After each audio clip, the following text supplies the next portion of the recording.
What's up guys, and welcome back to another episode of Career Mode. This is episode number 60, and today we are returning with an absolutely massive doubleheader with Aston Villa with just 5 games to go in the Premier League, and our 2 games today, both big title clashes against Manchester United away at Old Trafford, and then playing host to Spurs as well. The first thing we see today is an academy update that will come in just a moment's time, plus we'll have 3 scouting updates as well on this day or this day, can't remember, one or two, and then of course the big 2 games as well, with just 4 games to go this season, where as you can see heading into today's episode, 1 point in this game in hand away at Old Trafford will see us go top of the table on goal difference with 4 games to go. Right now it is so tight, and you could still say that any of the top 5 teams have a chance to win the title. Realistically, the top 3, although City could still do it, although it is quite unlikely, but the title race heating up. It's been a crazy season. As it comes to its close as well, it's just getting tighter. So yeah, first thing is an academy update, and let's dive straight into it.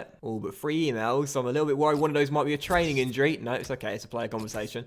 And that's Carter Vickers saying, the recent chances you've given me in the team mean a lot. I hope I can repay your faith. No worries, Cameron. And let's take a look at the boys in the youth squad right now. Obviously, again, there will be 3 scouting updates there as well. El Mubarak, not looking quite as good as he was at first. And Sun Hee So still looks pretty decent there. Abeledo, oh, not looking quite as good. We'll keep him for now, though. Barisca still looks quite good as well. El Saya could be alright. El Shami, oh man, I am raving about this guy as the next Mohamed Salah. 90 to 94 potential, very quick, and already 61, just 15 years old as well. Bilal can still be quite good as well. David Wilson, a standout of academy. Oh, he's just turned 16. He's just turned 16, finally. I swear, man, like, we must have promoted him like the day after his birthday. We've been waiting for so long. He's going to get promoted to the senior team, and Mason Griffiths can still be quite good as well. We have been waiting for David Wilson to turn 16 for an age, it seems, and we know this guy's got potential to be special between 92 and 94, but I want to check his weak foot and skill moves and see how good this young American talent is. David Wilson, there he is right there. Yeah, as we knew, have potential to be special. Medium work rates, 5'8", left-footed cam. They can also play centre forward and central midfield as well. Is this the new Clint Dempsey, but the improved Clint Dempsey? Oh, yes, we'll take that. 3-star skill moves and 4-star weak foot as well. I would have loved 4-star, but a 4-star for a weak foot, a 3-star skill moves as well. That's the way to start today's episode off. David Wilson, potentially special, and looks like an absolutely beastly talent for America and for Aston Villa too. 2 terrific teams in action here, both of them in with a chance of winning the title. What happens will be really important. We're moments away. Join us for the kickoff, and it's live. So here we go, we are here at Old Trafford, and the stage is set for an absolutely massive title battle between 3rd and 2nd place with just a few games to go in the season. Manchester United have played a game more than us heading into the game. We've got the game in hand on them and Chelsea, and a reminder, just a point today will see us go top of the table with 4 games to go. Manchester United lining up with a 4-2-3-1, very fantastic team and a great attack with Rashford on the left, Anderson on the right, Fernandes the cam, and Romelu Lukaku the striker. But for our lineup, same 3-5-2 against Southampton, but 3 changes to our lineup. Zagadu's in, Delphi's in, and Grealish is in, but the same strike duo of Ben Brereton and Christian Benteke. Neither side can afford to lose. Both teams would love a win, but we'll take a point if it'll mean we go top of the table. Come on, Aston Villa. By the way, as I'm wearing my pink hoodie today, my favourite hoodie, I am absolutely frozen. I just nipped out to get some groceries before I started recording, and like, obviously we've got the beast from the east, it's called in the UK, the storm coming in, and I totally underestimated just how cold it was. I left my big winter coat, but I was still freezing just a couple of seconds after leaving the flat, as Manchester United had taken the lead so early on, and Fernandes has given them the opener. It was a great ball played through down the right hand side. Icardi made a fabulous save initially to deny Felipe Anderson, but the second header by Bruno Fernandes, as he beat Cameron to the ball, is pushed into the back of the net by the outstretched arms of Icardi, and this is the worst possible start. Manchester United take the lead. You feel they need to win this game, and right from kickoff, we've got a goal down just 5 minutes in. Now I'm feeling even colder. Maybe a sunny day here in May. We've had an ice cold start to the game. We're frozen as we kick things off here, trailing by 1 5 minutes in, and this result will mean Manchester United, I think, are going to go into 2nd place. We'll drop to 3rd, and they'll cut the gap on Chelsea to just 1 point. And that'll mean we'll blow our game in hand as well. Cannot afford to lose this game. I'll take a point, but a loss, absolutely disastrous. Barkley to Bustos, through to Brereton, and Bailly is there as Manchester United will escape. They beat us at Villa Park by a 1-0, courtesy of Eric Bailly scoring a stoppage time winner. And as things stand, Mourinho's side are going to make it 2 wins from 2 against us this season in a crucial battle where we can't afford to lose. Marcus Rashford down the left, gets around Cam, and turns and crosses, and we're struggling to deal with the crosses right now, but Delph deals with that one, and as Benteke flicks on, a chance on the break. Brereton's got the pace and Bailly to beat. He's got a man with him in Grealish. He'll send him down the right. It's Grealish on the ball, crosses, Benteke, yes! Puts us back on level terms when we need a goal. How many times has this man done it for us? Christian Benteke makes it Manchester United 1, Aston Villa 1, and there's our leveller half an hour in. Massive, massive, massive goal in the race for the title. Great hold-up play by Grealish, wonderful header by Benteke, and David De Gea sees the ball go across his body as he was scuttering across his line, couldn't react on time as it nestles into the far corner. Manchester United 1, Aston Villa 1. That's the response we needed. Back on level terms here at Old Trafford. Well, we have reached half-time here at Old Trafford in a very interesting battle so far in the first 45 minutes. Not too many chances, but one apiece for either side, taken by either side. First Fernandes, Manchester United, then Benteke's equaliser. 1-1. Who is going to come out on top in the second half and claim a massive 3 points? With Spurs to come in 7 days' time at home. This would be a big confidence booster if we can be top heading into the clash. But if we can go 2 points clear, that would be amazing as Delph looks for Brereton, but Eric Bailly is there as Brereton comically falls over.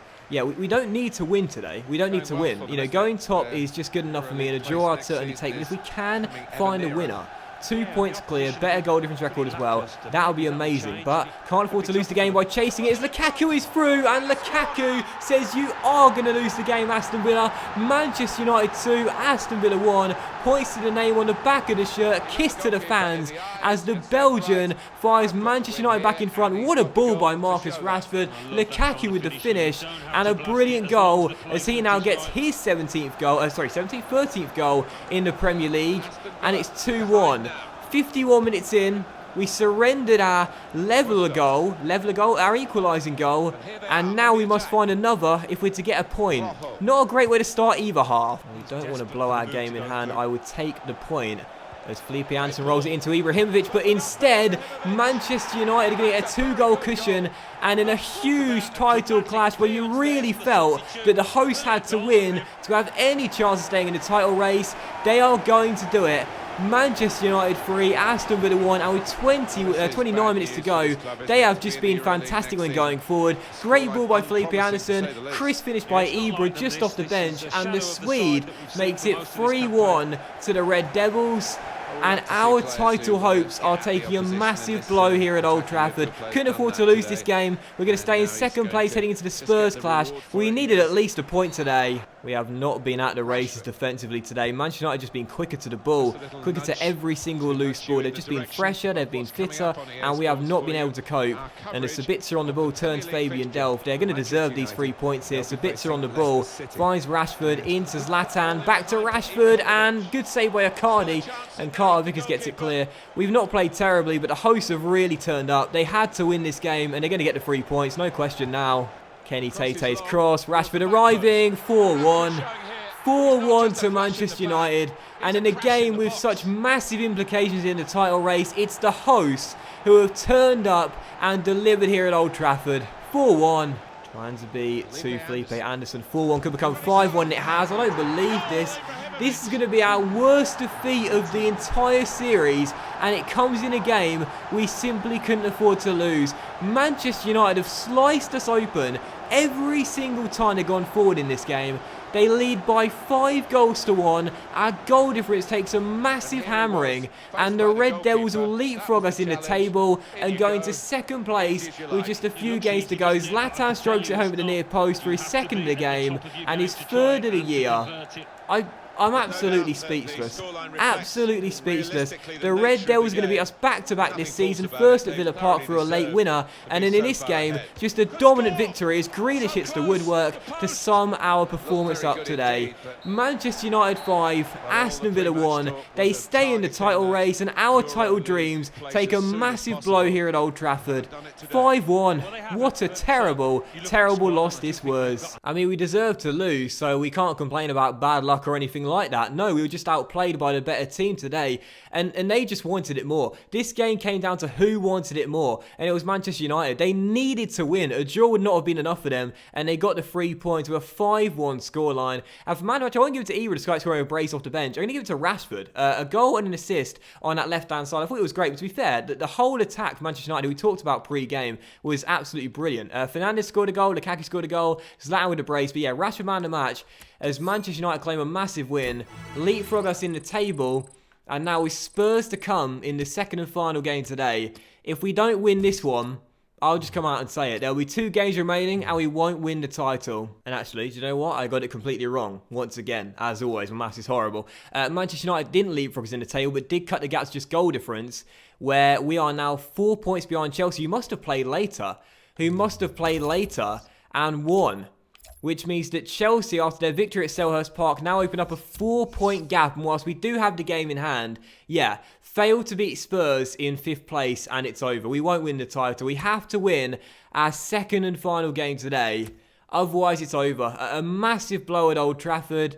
And with 4 games to go, we may have that game in hand, but now 4 points behind. I can't overstate how big that loss is. Absolutely huge. Although we are getting a bit of good news as we come towards that Spurs clash as well. I've just seen in the top left that a player is returning from injury. And of course that is John Stones. As bid comes here for King, which we will accept. You might have seen there was 2 bids for Robinson, which we accepted as well. 2 youth talents on the transfer list right now. And there he is, John Stones returning from injury. Thank goodness for that. We have missed him big time. We've leaked a lot of goals ever since he went down. And hopefully he'll be okay for the final couple of games of the season, plus the FA Cup final 2 against Liverpool. But we'll have to wait and see. But, oh man, Checo Flores wants a loan. We'll grant it next season. But 3 scouting updates here. And I need cheering up after that absolutely devastating loss away at Old Trafford. So not a great start here to this month's scouting update from Peru. Oh, there we go. Bayo could be all right. Castaneda could be okay too. Discount on him for the time being. We shall reject this guy here. The other 2 are from Korea and Egypt. And this is our next scouting update from Korea. Still waiting for a really beastly Korean outfield talent. I've got a good goalkeeper, but waiting for the next beastly Korean outfield talent. We'll reject these guys here. His overall's going to be far too low. We'll reject him as well. We'll continue scouting him for the time being, and we shall reject him as well. And the final month's worth of scouting update comes from Egypt. We shall see how good the latest batch are as we continue our pursuit for the next Mohamed Salah. We can reject him. We'll continue scouting him for the time being. Could be alright, him. And he could be very decent as well. Oh yeah, he'll get put straight in our academy now. So will he. 300 grand valuation, and we'll reject him as well. And so just before the Spurs clash as well, I will show you the fixture list here, where as you can see, Manchester United do play a day before us as they're away against Claude Puel's Leicester at the King Power Stadium. We're playing on the same day at home to Spurs, where Chelsea face Watford at Stamford Bridge. You'd expect them to win that game, so we have to win ours. But let's see if Leicester can take points off Manchester United as they try and stay in the race for the title. We shall simulate a couple of days and find out whether Claude Puel did us a favour or not. Hopefully they did, and they did indeed. No, yes, they did indeed, but not as much we wanted. They claimed a point. They went ahead of us in the table, but they've got 1 game played more than Chelsea, and they're 3 points behind, and they've got 2 games played more than us, and we're 1 point behind them in the table right now. So Leicester did us a favour there on Manchester United, but we still got to beat Spurs, no doubt about it. If we want to cut the gap on Chelsea, we've got to beat Spurs. So this is it, our final home game of the season at Villa Park as we play host to Mauricio Pochettino's Spurs, who right now sit just outside the top 4, aiming to break into the Champions League place come the end of the season. But for us, we're aiming to win the title come the end of the season, and we can only do that if we win our final games. Chelsea play at home to Watford later on in the day, so we need to apply the pressure, win our game in hand, and cut the gap to 1 point. No John Stones, not fit enough to come back to the team for the game, but a couple of changes to our lineup on the back of that 5-1 thrashing, but the same strike duo where hopefully we'll score the goals we need, get the win, and cut the gap. But for Spurs' team, fantastic 4-2-3-1 and one at attack. Son on the left, Shaqiri on the right, David Silva the cam, and Harry Kane the striker. What a big game this is going to be, and a big test of just how much we want this title. If we draw this game, it may as well be a defeat. Like, we may as well lose this game by chasing it, because there's just a few games to go. It's not enough. You know, simple as that. It's not enough. We have to win our remaining games if we are to be crowned champions. We may have the game in hand, but there's so few games remaining. We have to win. Brereton. Benteke, I just don't know what to say anymore. Brereton to Christian, Aston Villa 1, Spurs 0, and Christian says to the fans, we've still got every chance of winning this title if I'm still on the pitch every single game. Aston Villa 1, Spurs 0, and the perfect start just 5 minutes in. Villa Park is jumping early. Hugo Lloris beaten with the first shot on target. Great ball by Brereton. Sergio Aurier went walkies, and Christian Benteke puts it past the Frenchman and into the top corner for his 19th goal of the Premier League season as we go a goal up just 5 minutes in. Massive goal, have to win, and that's the way to start. This is more like it. It's actually 18 goals for Christian as well. I thought it was 19, 18 goals, but either way, that's one of the biggest there. We take the lead here in a massive battle, and after starting off so poorly against Manchester United, conceding with their first attack, that's the way to respond in this game, scoring with our first attack. Brereton to Benteke, once again linking up. Ben on the ball, finds space, what a run! Brereton, oh, puts it wide of the post. That would have been a dream start. Ben on the move, what a start to the game, already an assist and almost a goal as well. Just wide of the post, still 1-0, but this is what we want to see. Aston Villa going at Spurs, looking for more goals. Got to keep this up. The one thing we can't afford to do is relieve the pressure on Spurs. I don't know if you guys do the same as me, but I get so immersed in the game sometimes. When there's like a refereeing decision, I'm like, that's ours, that's ours. But we've got to keep the pressure on Spurs. Can't relieve it and let them get back into this game. Just got to keep ourselves on the front foot, keep our foot on the gas pedal, and I'm sure a second goal will come not before long. Brereton couldn't cross it, but it deflects off Davies for a corner and a chance to go 2 goals up. Shook to take it. We know how good Christian is in the air, and Lloris makes the save. What a start from Villa though, 17 minutes in, and we should be 2 or 3 goals up. And we are into the final half an hour now as we still lead by a goal to 0. We started this game off very well. Since then it's died down. But I don't mind too much because as things stand, we're going to claim the big 3 points. Benteke finds space to shoot and fires it off target. Still 1-0. 28 minutes to go, and this will do it for us. This will cut the gap to 1 point. Just got to hold on and stay tight defensively. We are in to the final minute of normal time. We are almost there. We have defended so well this afternoon and kept Spurs quiet. And the shoot finds Benteke. This could do it. Christian's cross, headed clear by Sergio Aurier. But as we wait for the finals to come any second now, that will confirm it. Yeah, there we go. Cameron Carvings, what a game he's had this afternoon. As Henry tries to find Brereton, and it's been a scrappy second half, but as the referee calls time, that will do it. The subs run on the pitch because they know how big this win was. We needed a response after our thrashing at Old Trafford. We keep a clean sheet at home to Spurs in our final game of Villa Park this season and cut the gap to just 1 point at the top of the table. Aston Villa 1, Spurs 0. What a victory. Well, I did not see this coming. Not the win, because I felt we had a great chance of getting it, but shutting the door on Spurs, restricting them to 2 shots and just 1 on target. We were brilliant at back today. And after our thrashing away at Old Trafford, to keep the clean sheet as Benteke scored our only goal of the game, I got to give man the match to the back 3 and Icardi as well. Fry, Socrates, who I thought was a rock, and Cameron Carter, because those 2 in particular, absolutely fantastic. And Icardi as well, all 4 can get the champagne. As we cut the gap on Chelsea, who play later against Watford, so just before we end today's episode, we'll find out the result of that game. You'd expect Conte's boys to get the job done, and they'll extend it once again at the top of the table to 4 points. We'll still have the game in hand, as Carter Vickers sadly got a booking in that game, and we'll miss the next one against Norwich. But let's find out how Chelsea got on. Yep, they did indeed win it, as we expected. A comfortable 3-0 victory, which sees their goal difference now better than us. Well, it may have been a good win, but not a very positive way to end what was a frustrating episode.